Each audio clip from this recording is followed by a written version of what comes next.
Welcome to the lecture. आज का हमारा टॉपिक है understanding the Maya interface.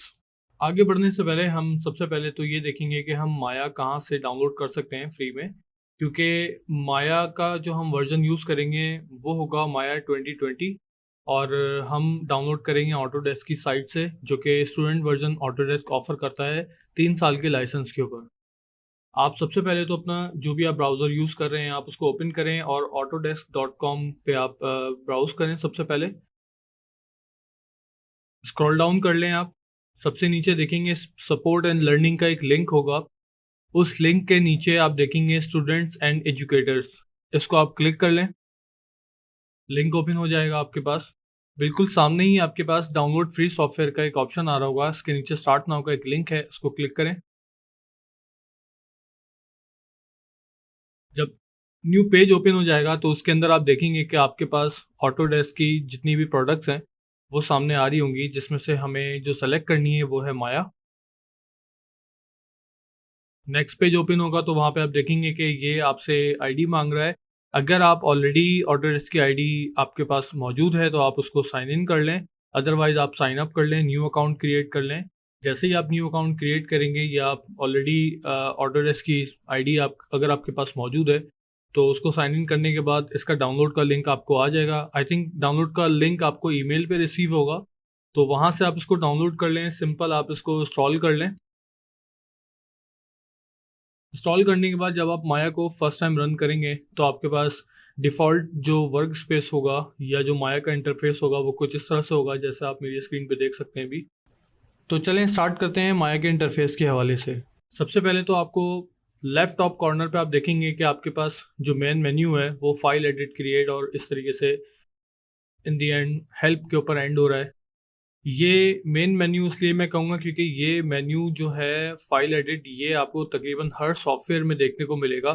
File के अंदर आपको वही कॉमन कुछ चीज़ें आपको देखने को मिलेंगी, जैसे ओपन, सेव, इंपोर्ट, एक्सपोर्ट, और एडिट में भी सेम इसी तरीके से जो एडिट के मेन फंक्शंस होते हैं वो आपको देखने को मिल जाएंगे। लेकिन डेफिनेटली माया एक 3D पैकेज टूल है, तो इसमें एडिट के जो ऑप्शन है उसके अंदर कुछ चीज़ें बहुत कॉमन है और कुछ माया के अपने हिसाब से चीज़ें चल रही हैं, जैसे डुप्लीकेट्स वगैरह, ग्रुपिंग वगैरह। इसके नीचे अगर आप देखेंगे तो आपको मॉडलिंग का एक ड्रॉप डाउन मेन्यू मिलेगा, जिसको आप क्लिक करेंगे अगर तो उसमें रिगिंग, एनिमेशन, इफेक्ट्स आपको नज़र आएगा। ये जो टूल बार है बेसिकली ये आपकी स्टेटस लाइन कहलाती है। इसके नीचे आप देखेंगे आपको curve surfaces, poly modelling, sculpting, rigging, animation, rendering, effects, ये आपका शेल्फ्स कहलाते हैं। ये बहुत इंपॉर्टेंट होता है।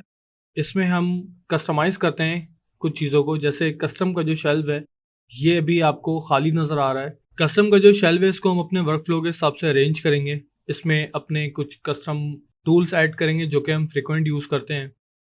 इससे नीचे आ जाएं, अगर आप लेफ्ट साइड पे अगर आप देखेंगे तो हमारे पास यहाँ पे एक टूल बार है, मेन टूल बार हम इसको कह सकते हैं, जिसमें हमारे मूव और रोटेट टूल हैं, सिलेक्शन टूल्स हैं।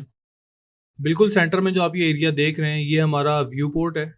यहाँ पे आप अपने मेन 3D एक्शंस परफॉर्म करेंगे, जैसे आप कोई मॉडल कर रहे हैं या आप एनिमेशन कर रहे हैं या आप लाइटिंग वगैरह कर रहे हैं, टेक्सचरिंग कर रहे हैं इवन, तो वो सारे के सारे एक्शन यहाँ परफॉर्म किए जाते हैं। इसको हम व्यू पोर्ट कहते हैं। ठीक है।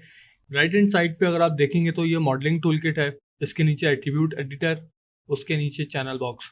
चैनल बॉक्स के अंदर आपके पास एक डिवीजन है, जिसमें नीचे आप देख सकते हैं कि यहाँ पे हमारे पास लेयर एडिटर है, डिस्प्ले और एनिमेशन, यानी कि हमारे पास डिस्प्ले लेयर्स अलग हैं और एनिमेशन लेयर्स अलग हैं। डिस्प्ले लेयर्स और एनिमेशन लेयर्स का मैं आपको आगे काम बताऊंगा कि हम किस तरह यूज़ कर सकते हैं। बॉटम पे आप देखेंगे कि हमारे पास ये एक टाइम स्लाइडर मौजूद है, ये एनिमेशन में हम इसको यूज़ करेंगे। टाइम स्लाइडर के नीचे रेंज स्लाइडर है, ये भी डेफिनेटली एनिमेशन के स्टफ के लिए यूज़ होता है। उसके नीचे अगर हम देखें तो हमारे पास एक कमांड लाइन बेसिकली क्या होती है, अगर आप इसके एक्सट्रीम राइट पे आ जाएं तो इसका जो वाइट बॉक्स है इसको हम क्लिक करेंगे तो ये स्क्रिप्ट एडिटर ओपन कर देगा। यहाँ पर हम कस्टम स्क्रिप्ट्स यूज़ करते हैं।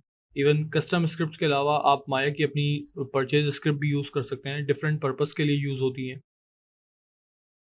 इसके नीचे अगर हम देखते हैं तो हमारे पास एक हेल्पलाइन बार है।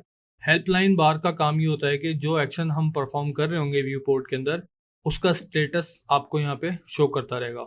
जैसे अगर हम कोई इमेज रेंडर कर रहे हैं तो उस रेंडरिंग का जो प्रोसेस होगा, लाइक अगर वो 30% रेंडर हो गई है, 50% रेंडर हो गई है, तो उसका प्रोसेस यहाँ पे आपको शो करेगा। इसी तरह से आप एनिमेशन या सिमुलेशन अगर आप कोई कर रहे हैं तो उसकी जो भी प्रोसेसिंग होगी वो यहाँ पे आपको शो कर रही होगी। तो ये था माया का एक बेसिक इंटरफेस। नेक्स्ट लेक्चर में हम कवर करेंगे कि माया के अंदर हम किस तरह से प्रोजेक्ट्स क्रिएट करते हैं, फाइल सेव करते हैं, और माया की फाइल टाइप्स कितनी हैं।